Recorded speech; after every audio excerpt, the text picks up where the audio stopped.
Maryland has yet to get that one big play that every offense needs to start a ball game. Maryland 5 plays, 11 yards so far. Not blessed with great field position here at their own 4-yard line. I'd sure think about getting that ball to Vernon Davis, number 18. Flag thrown on the play. Let's see the progress of the play clock here. This is the Big East crew working this game today. John Smith is the crew chief. Timeout. Choice of Maryland, first with the hat. So timeout for the Maryland Terrapins. Timeout for the Terrapins to talk this over on 3rd down and 8 from their own 4-yard line. And we'll be back after this word from your local stations. No score, big 3rd down coming here for the Maryland Terrapins in their own territory. 3rd and 8 from their 4. Maryland has failed on their first 3rd down conversion thus far, and they've only hit 27% of them in the first 2 games. Out of the shotgun, Hollenbach. His pass to the flat is complete. It's to Derek Fenner, and he's got the first down at the 14-yard line. Now there's finding the yard mark. Yeah, and that's that one big play I referenced to that every offense needs to get itself on track, get it going. I mean, the desire is always there, but you got to follow with execution. Watch the route, comes out of the break, ball's in flight. You know, good catch with the hands. He knew exactly where he was, got the feet in. First down for the Terrapins. Fenner caught a pair against Navy, sat out last week. There's his career, 5 career touchdowns out of Hampton, Virginia, 5th-year senior. Already has 1 degree in criminology. Back to Hollenbach. Pass complete for Vernon Davis, his tight end. And Maryland's moving the ball through the air to the 35-yard line. Gain on the play of 21. The other die on the tackle. Steve, the other ingredient every offense needs is a big play guy. And you see Vernon Davis here. He's coming across, has his eyes on the ball, sucks it in, and give West Virginia some credit because they were smart enough to have 2 guys on him and a guy trailing because this guy is dangerous after the catch. Yes, he is. Ralph Regent said, sometimes I wish you'd kind of give it up once he gets the ball. I don't want him up there getting killed. Narrows, breaks a big hole. Another first down, and he's in West Virginia territory at the 48-yard line. Making the tackle, Antonio Lewis and company, but deep in the secondary after a 17-yard gain for Maryland. Boy, and then when you follow a big play, watch the collision right here. Fullback actually hit Vernon Davis right in the back, but that's what you need, a physical play coming right off the tackle. And you see getting the cut block off the nose. That's where you keep those pad square physical football. Tim Chesa is in at the fullback spot. 1st and 10. Maryland in West Virginia territory at the 49.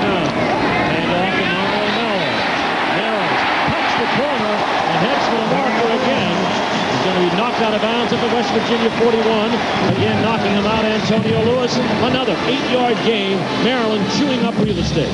Maryland's offensive line, you know, is young. They're growing. Both these teams are young.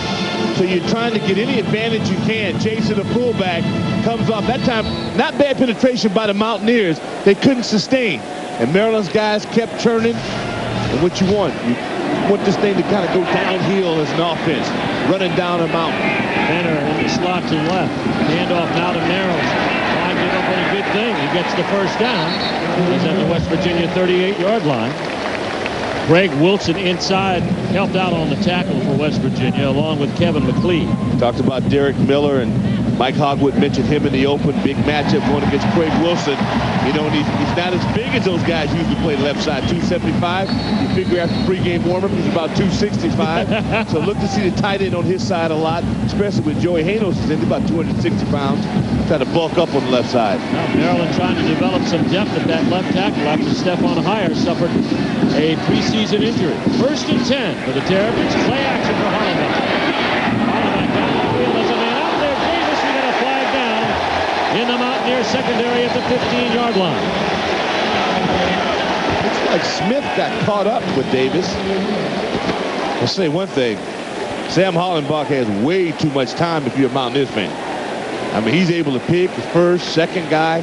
They've got to get more pressure on Sam. Looks like Tom Bratton got through to that offensive line. Against the defense, number 6. 52-yard success on the previous time. First down. This is what Vernon Davis brings to an offense. He's a gifted athlete who's had a tremendous offseason. Watch right at the end. And you know what? You tell a guy, hey, if you have to hold him to save 6, then hold him. But the kid runs in around 4'4". He's 253 pounds. And he's just a force to be reckoned with, especially in the secondary. 9th play of the drive. This march started at the 3. Here's Merrill. And he's wrapped up and stopped there by Jeff Noshel on a nice tackle at the 21-yard line. Very little gain, if any, on the play. Make it 1 down to the 21-yard line. Yeah, that's an excellent play for Noshel because his defense now needed to stop the bleed. To come up and get a good play. Very well blocked at the point of attack by Maryland. And this is what West Virginia has to do now. They've got to compete. They need one of those guys to come up and make a big play. Where Wicks, who's been a big hitter for the Mountaineers. Somebody's got to rattle the cage now and get the momentum to swing back to the blue and gold. See, Wicks is matched up on Vernon Davis in that right slot on 2nd down and 9. Rolling back to the left, and the pass goes to Fenner, and it's for a loss of a yard. Back to the 23-yard line. Morty Ivy and also Pat Liebig, the sophomore from Naples, Florida, at backup nose guard, making the tackle that time. They had that play snipped out. Yeah, they've been able to stop the momentum now of the Terrapins. That's what you needed. Somebody to step. Great recognition. See, they saw the underscreen develop, and then you need a wallop. You need somebody to come in there and put a helmet right under the opponent's chin and kind of jar him. Key 3rd down. Maryland 1 out of 2 in 3rd down plays so far this first quarter. That has 5.5 minutes to run. Their second possession of the afternoon. Hollenbach. We got a whistle. And a penalty flag. It is a delay of game. Delay of the game. play clock ran out. Offense number 14. 5-yard penalty. That's 3 positive plays for the Mountaineers. That's right. You know, despite those big plays, that's 3 in a row now. No game, loss of 2, penalty. There you go. And Friedgen, he's hating life. There's the Hummer scoreboard. Oregon State still with a touchdown lead on Louisville. Michigan now a 2-touchdown lead on Eastern Michigan. And Virginia's tied up their game with Syracuse at the Carrier Dome. 3rd down now and 15. Maryland backed up. Blitz is on. But it's going to be pounced upon by Miller. His arm was going forward, he says. I don't think the Stripers felt that way. No, I think they feel that it's going to be Maryland ball, but right there. And that's a loss on the play. About 10 Steve, a lot of times they'll leave the onside blitz to the quarterback side so he can see it. But Sam doesn't seem to see it. I mean, otherwise, Coach Taffney would have blocked it. Onside, quarterback can see it. Doesn't pick it up. Boy, that was dangerous. Because it might have gone fumble as opposed to forward pass. Well, it was ruled a fumble because they're going to bring it down to the 37-yard line. Beanbags drop. Onside rusher, quarterback's guy. He's got to see it, feel it. He didn't. Well, big call here because it takes him out of field goal range and backs him up to the 37-yard line. It's a timeout on the play. We'll hold it here with 4:44 left in the first as Maryland faces a big decision. But really, I don't think it's that big. To ask Dan Ennis to kick a 54-yard field goal probably doesn't seem reasonable at this point. You'd like that not to be his first kick of the day. You love a PAT for your kickers to kind of get them in the groove. And it looked that way. Let's watch this play again. You watch Sam Hollenbach. He's looking right at the free safety, kept the eyes up, and then totally unaware that he was just about to get smacked. Good call defensively by Coach Castile for the Mountaineers because pressure bursts pipes. And if you want to stop an offense in this momentum, go hit a guy in the face. Go put some pressure on him. And that's exactly what they did. Wayne Mundell was blitzing from the offside. Also, Mike Lorello actually was the guy who caused the fumble. Lorello was coming in clean. Johnny Dingle was in there as well. Let's watch it again. He's coming in on this side. You're going to watch the path right to the quarterback. Now, we say clean. Looks like Crumley got caught up in the turf. So he was assigned to get him, and that exactly explains why Hollenbach never looked, because you got to trust your people. And Andrew Crumley was assigned the blitz. He didn't get out, and quarterback got smacked as a result. That's a tackle for loss. Well, at least you want to know what the play was designed for. Tackle for loss for Lorello. That's his 27th of his career. The fumble. Puts Potlatch out on the field as the punter. He'll try to hit West Virginia deep. Next one at an angle. It's going to be outside the 10 and close to the 20-yard line. Oh, even worse than that. It's going to be at the 23-yard line. Tough luck for Adam Potlatch. Net punt of 13 yards, and West Virginia takes over outside the 20-yard line when we come back. No score, Maryland and West Virginia here at College Park. Alltel presents Text to Win ACC Trivia Challenge. Today's question: who was Maryland's former quarterback known as the king of comebacks? Was it Neil O'Donnell, Boomer Esiason, or Frank Reich? Use your wireless phone to text your answer to short code ACC fan. That's 222-326, or visit jpsports.com. First and 10, West Virginia. Bad snap, going back out of it. Merrick, flag on the play. Will kill the play before it starts. So it'll be a procedure penalty against the Mountaineers, and they've had 3 penalties on their offense alone. That was a break for him, though. That was a great penalty. If that snap was going to go over his head, then you wanted to have that movement. Offense, 5-yard penalty, remains first down. That's one of the few times coach likes to see the flag. Yeah, absolutely. Right? Like you said. Well, it's early on. Early on in the season.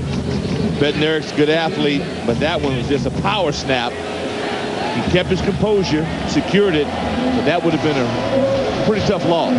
First and 15. West Virginia backed up now to their own 18-yard line. Maryland drove from their own 3 down to the West Virginia 21. And then came up empty, forced back to the 37 where they punted. Bednarik, 3-step drop going downfield, has Miles, and it's knocked away. Josh Wilson in coverage. That's excellent coverage by Wilson, but I love the way Miles went after the football. A lot of receivers just accept the fact that the ball's maybe a little too far inside. What Brandon Miles is going to show you is that desire to get to the football. Second down, 15 to go. Out of the shotgun, high snap again to Bednarik from Moses. He has to sit on it at the 6-yard line. We should tell you that Dan Moses is the center today. He plays some left guard, but today he's playing center. They like what they saw in practice this week. They may rethink that after these last 2 snaps. There's a difference between practice and the game. And Dan's a heck of a player at guard, but there's a little finesse involved now on that deep snap. Maybe you see him under center as we do now. Third down and 26, a loss of 12. West Virginia in reverse to their own devices. Handoff inside. It's Gwaltney. And no, that's going to be Williams. And he's going nowhere. No gain on the play. It'll bring up 4th down, and the punting unit will come in. Well, Maryland has been really aggressive on defense. That time, if you watch 55 right in your screen, Trey Covington. Yeah, Covington just beats his guy off the line of scrimmage. When you beat a guy that clean, you're going to create some havoc. That's the one thing that Maryland hadn't done was enough plays on the opposite side of the line of scrimmage. So far, Coach Blakeney's group has been highly aggressive. Wilson and Walker in there. Brady to kick it away. Walker backed up to his own 48. Takes it down inside the 40 to the 38-yard line. And it's going to be a nice return of about 14 yards. And great field position for Maryland on this drive at the West Virginia 38-yard line. It's time to register for the Bell South Kick for $1 Million contest. This year the prize is bigger. One lucky fan will have the chance to win $1 million in an extreme bundle from Bell South. For your chance to win, log on to bellsouthsports.com. 43-yard punt, 14-yard return. And we are back underway, 1st and 10, Maryland at the West Virginia 38. Maryland pulled the Mountaineer territory to the 21 last time. Lance Ball is in the backfield, replacing Merrill. Still get the handoff, 1st and 10. Going off the left side, there's not much there. Down to the 36-yard line. Number 44, Lance Ball. Tackle by Jeff Noshel. Derek Gates, left tackle, 330-pound freshman out of White Plains, Maryland, is in now for the Terrapins. They're going to try to give Derek Miller, a break, especially with the weather today, so he can strong in the 4th quarter. This kid's 6'9", is 330, and they're hoping he can grow into the position, but the only way you grow in is to get out and get reps. 3 wideouts now. Weatherly to the bottom.